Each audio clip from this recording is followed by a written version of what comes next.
नाज़रीन अस्सलाम वालेकुम, मैं हूँ इमरान वसीम। नाज़रीन, आज 21 अगस्त है, दिन है जुमेरात का और साल 2025। नाज़रीन, प्रोग्राम में सबसे पहले रात के ब्लॉग में जिस खदशे का मैंने इजहार किया था कि बानी तहरीक इंसाफ इमरान खान ने जो फ़ैसला किया है कि उमर अयूब की डिस्क्वालिफ़िकेशन के बाद जो महमूद खान अचकज़ई को इमरान खान साहब ने कौमी असम्बली में अपोजिशन लीडर के तौर पर जो नामज़द किया है, ये फ़ैसला तो इमरान खान साहब ने कर दिया, लेकिन इस फ़ैसले पर पाकिस्तान तहरीक इंसाफ में बड़े इख्तलाफात सामने आएंगे। तो रात गए जो पीटीआई की कोर कमेटी का इजलास हुआ है, उस इजलास में महमूद खान अचकज़ई की कौमी असम्बली के लिए नॉमिनेशन को लेके पार्टी अरकान की जानिब से शदीद इख्तलाफ किया गया और पार्टी के सेक्रेटरी जनरल जिनकी सदारत में ये इजलास हो रहा था, उनसे बार बार कोर कमेटी के अरकान की जानिब से ये पूछा गया कि अली बुखारी को किसने कहा था जब वो इमरान खान के साथ मुलाकात करने के लिए जा रहे थे कि वो इमरान खान से नए अपोजिशन लीडर का नाम लेके आए। अरकान की तरफ से कहा गया कि जब तक उमर अयूब जो हैं अदालतों से बहाल नहीं हो जाते, उनकी जगह पे किसी की नॉमिनेशन नहीं होनी चाहिए। ये एतराज़ भी किया गया और कई अरकान की जानिब से ये एतराज़ भी उठाया गया कि अपोजिशन लीडर का जो ओहदा है वो पार्टी के अरकान का है, ये ओहदा पार्टी के किसी रुकन को मिलना चाहिए, ये ओहदा बाहर नहीं जाना चाहिए। तो कोर कमेटी के इजलास में हुआ ये है, जैसे मैंने खदशे का इजहार किया था कि ये बड़ा मुश्किल होगा डाइजेस्ट करना महमूद खान अचकज़ई के नाम को। तो पीटीआई ने फ़िलहाल महमूद खान अचकज़ई के नाम की हतमी मंजूरी जो है उसको होल्ड कर लिया है, उसको रोक लिया है। जबकि कुछ और मामलात पर भी पीटीआई के अरकान की जानिब से, कोर कमेटी की जानिब से फ़ैसला किया गया है कि जहाँ पर बाई इलेक्शन होना है, वहाँ पर कैंडिडेट का नाम जो है, जो डिसक्वालीफाई होने वाला रुकन होगा पार्टी का, उसकी तरफ से नए कैंडिडेट का नाम जो है वो प्रपोज़ किया जाएगा। लेकिन महमूद खान अचकज़ई के नाम को लेके पार्टी ने हतमी फ़ैसला नहीं किया और उनकी नॉमिनेशन की जो मंजूरी है उसको रोक लिया है। अब नाज़रीन, चलते हैं हमारे ब्लॉग की जो दीगर अहम खबरें हैं। एक तो आज अडयाला जेल में तोशा खाना केस की समाअत होना थी, लेकिन तोशा खाना केस की समाअत को मौखर कर दिया गया है और आज जुडिशल कम्प्लेक्स में जो जज साहब हैं शाहरुख अंजुमन साहब, वो इस केस की समाअत की अगली तारीख देंगे। अब इस केस में जो बार बार इल्तवा आ रहा है, जो केस की समाअत को मुलतवी किया जाता है, वो एक अपनी जगह पे उस पर क्वेश्चन मार्क है, लेकिन ये केस तकरीबन कंक्लूड होने के करीब पहुंच चुका है। काफ़ी जो सरकार के गवाह हैं उनके बयानात कलम बंद हो चुके हैं और जिरह भी मुकम्मल हो चुकी है। इसके अलावा आज सुप्रीम कोर्ट ऑफ पाकिस्तान में बानी तहरीक इंसाफ इमरान खान का जो केस है, ज़मानत का 8 अपीलें हैं 9 मई के मुकदमात में लाहौर हाई कोर्ट के फ़ैसले के ख़िलाफ़, जिसमें प्रोसिक्यूशन ने आज के दिन के लिए मोहलत मांगी थी। प्रोसिक्यूशन के मावन वकील की जानिब से बताया गया था कि जो स्पेशल प्रोसिक्यूटर हैं वो अलील हो गए हैं, फूड पॉइजनिंग का शिकार हो गए हैं। तो चीफ जस्टिस याहिया फरीदी साहब ने आज के दिन तक केस की समाअत को मुलतवी किया था। तो आज देखते हैं प्रोसिक्यूटर जो है वो आज अदालत में पेश होते हैं, नहीं होते। पेश होने की सूरत में केस चलेगा, अगर पेश नहीं होते तो फिर हो सकता है कि अदालती जो समाअत है, जो अदालती कार्रवाई है, उसे आइंदा हफ्ते तक जो है वो मुलतवी करना पड़े और शायद अदालत की जानिब से कोई ऑर्डर भी आए, माफ़ कीजिएगा, कि अगर प्रोसिक्यूटर सेहतयाब नहीं होते तो उनकी जगह पे किसी नए प्रोसिक्यूटर को जो है वो आइंदा हफ्ते अदालत में पेश किया जाए। और अगर पेश हो जाते हैं तो पेश होने की सूरत में, जैसे कल चीफ जस्टिस याहिया फरीदी साहब ने बड़ा वाज़ेह तौर पे कह दिया था कि सबसे पहला हमारा जो सवाल होगा वो इमरान खान के वकील से नहीं होगा, वो प्रोसिक्यूशन से होगा और सवाल ये होगा कि लाहौर हाई कोर्ट का जो फ़ैसला है वो क्यों और कैसे बरकरार रखा जा सकता है, और एक ऐसा फ़ैसला जिसमें ज़मानत के केस में हतमी फाइंडिंग दी जा चुकी हों, तो ऐसे फ़ैसले को क्यों ना कलअदम करार दिया जाए। तो इसमें भी 2 ऑप्शन हैं। एक ऑप्शन ये है कि अदालत लाहौर हाई कोर्ट का फ़ैसला कलअदम करार दे के इमरान खान साहब को ज़मानत दे दे। दूसरा ऑप्शन ये है कि जो लाहौर हाई कोर्ट का फ़ैसला है उसको कलअदम करार देते हुए दोबारा से री हेयरिंग करके इस केस का ज़मानत का फ़ैसला करने के लिए मामला लाहौर हाई कोर्ट को भिजवा दिया जाए। तो जो भी आज की प्रोसीडिंग होगी उसकी डिटेल नेक्स्ट व्लॉग में आपके साथ हम शेयर करेंगे।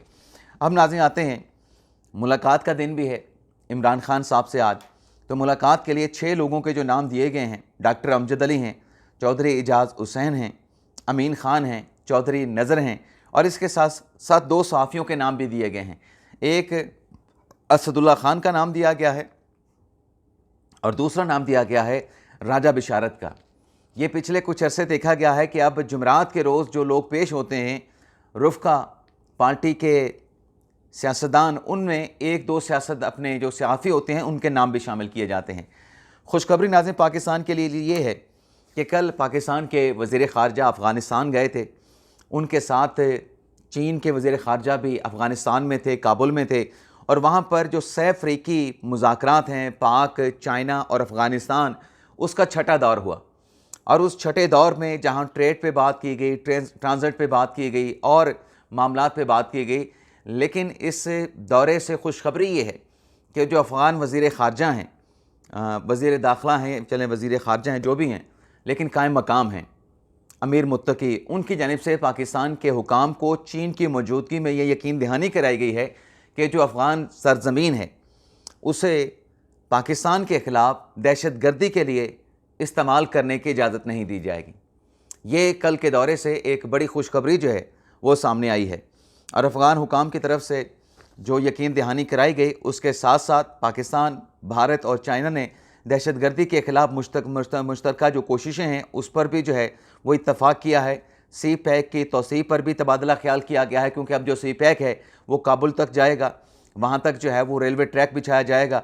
और तीसरी बात वही है कि अफ़गान सरज़मीन को पाकिस्तान के ख़िलाफ़ जो है वो इजाज़त नहीं दी जाएगी इस्तेमाल की या दहशतगर्दी की किसी भी एक्टिविटी के लिए।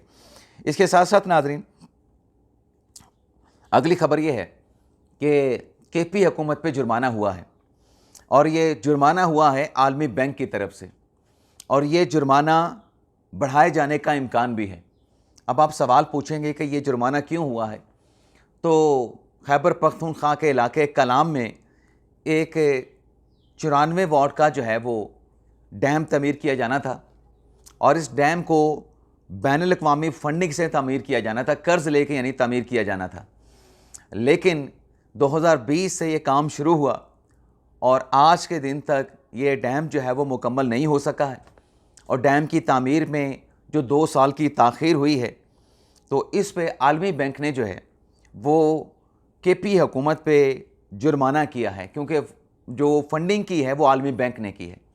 और ज़राए का कहना है कि अगर ये डैम मुकम्मल नहीं होता, कर्ज चूँकि लिया जा चुका है, सैंक्शन हो चुकी है, तो ये जुर्माना आलमी बैंक की तरफ से मज़ीद भी जो है इसमें इजाफ़ा किया जा सकता है। अब नाज़रीन आ जाते हैं कि तहरीक इंसाफ एस्टेब्लिशमेंट के साथ क्या उन्होंने बात की और उस बात से क्यों मुकर गए। मामला नाज़रीन ये है कि जो सुहेल वड़ाई साहब ने कॉलम लिखा, उस कॉलम में 9 मई के वाक़ियत पर माफ़ी की बात की गई। माफ़ी की बात की गई, सियासी मुसालहत के लिए ज़रूरी है कि माफ़ी मांगी जाए सदके दिल के साथ। उस पर सुहेल वड़ाई साहब को जिस तरीके से हदफ़े तनकीद बनाया गया, उनको टारगेट किया गया, मैंने उस पर अपने दोनों व्लॉग में बात की कि ये जो तनकीद की जा रही है ये सुहेल वड़ाई साहब पे क्यों की जा रही है।